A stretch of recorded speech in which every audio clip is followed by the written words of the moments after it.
Hoy te voy a contar por qué creo que KDE Plasma es el mejor entorno de escritorio que existe. Y además lo voy a hacer de una manera muy rápida. Si estás pudiendo ver el vídeo al completo, te recomiendo, por cierto, que lo pongas en 1080p. Esta es mi configuración. Lo único que he hecho para tener esta configuración es coger la barra que originalmente aparece aquí abajo, moverla aquí arriba, mover el menú de la zona izquierda aquí a la zona derecha, como se puede comprobar, añadir un pequeño widget o como le llaman plasmoides para poder gestionar el moverme a distintos escritorios y si no me equivoco creo que la fecha, he cambiado el formato de la fecha a un formato sensible como es la ISO 8601. Y ya está. Y bueno, y ahora es cuando me meto muchísimo con la gente de GNOME. Acabo de coger esa barra negra que los usuarios de GNOME tienen siempre ahí arriba, casi completamente vacía, y le acabo de dar toda la utilidad del mundo. Con este sistema, como veis, tengo la máxima cantidad de pantalla disponible. Y estoy simplemente utilizando Cronkite para poder hacer cosas como esta, que es que en mi caso particular, de esta manera, ya no necesito tener esas barras superiores para cerrar las ventanas y demás, sino que lo ejerzo todo directamente con el teclado. Y funciona maravillosamente. Y esto para la gente puede ser además bastante raro, pero es que literalmente puedo hacer cosas como esta. Minimizar la ventana así. Además tengo configurado que si vengo aquí a la barra de arriba y le doy al clic del medio sobre una de estas pestañas, la cierro. ¡Así de fácil! Ya está. Esto es todo lo que necesito para configurar mi KDE Plasma. Hay una gran crítica que siempre se produce sobre el software de KDE y es que tienes demasiadas configuraciones y es como súper confuso. Pero sinceramente, ¿cuánto tiempo de tu día a día pasas configurando tu sistema? Porque sinceramente, yo pierdo como unos 5 o 10 minutos como mucho configurando mi ordenador cuando lo instalo por primera vez.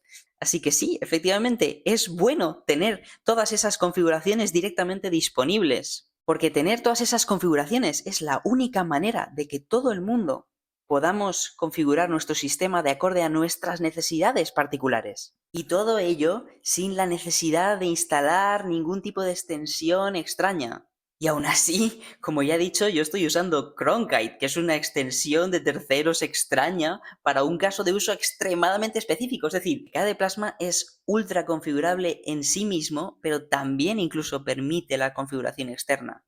Y aquí es donde mucha gente podría decir, pues yo es que me gusta tener un menú donde pueda acceder a las... Ahí lo tienes.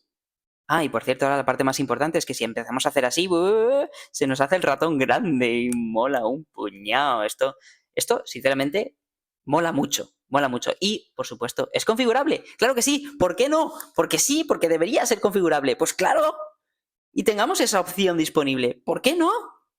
Si solo lo vas a tocar una vez en la vida. Ten esa configuración disponible, claro que sí. Si es que puedes venirte aquí y entrar a esta configuración y cambiar, por ejemplo, que en vez de cerrar la ventana como lo tengo yo, por ejemplo, puedes hacer que abra una ventana nueva. Por ejemplo, si lo configuramos de esta manera, ahora cuando yo le dé al clic central para aquí, lo que me va a hacer es que me va a abrir otra ventana de Firefox. Es muy útil. Para alguna gente esto será muy útil. Para mí es más útil que me sirva directamente el middle click para cerrar la ventana. ¿Por qué? Porque de esa manera, así, me ahorro tener la barra superior con los botones de cerrar las ventanas. Y ya está. De verdad, sinceramente, deberíais de probar KDE Plasma. Deberíais de ver cómo efectivamente podéis ir moldeándolo a vuestra manera. Yo no empecé con esto.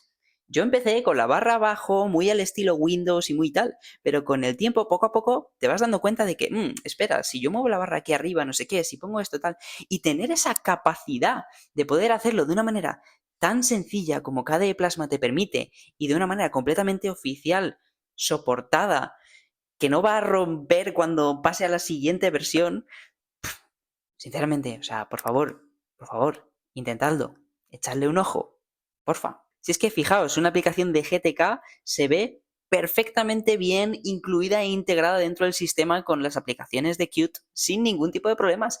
Es precioso, es bello. ¿Y por qué no hablar de las posibilidades que tenéis a la hora de instalar temas completamente diferentes que hagan que se puedan parecer mucho más a GNOME, a macOS o Windows? O sea, fijaos en todas las posibilidades, es absolutamente increíble. Y aún así, con todas estas posibilidades, yo lo único que he hecho ha sido mover la barra arriba, cambiar un par de configuraciones e instalar la extensión para que me abra las ventanas automáticamente en manera de cuadrícula. Y ya está. ¡Y ya está!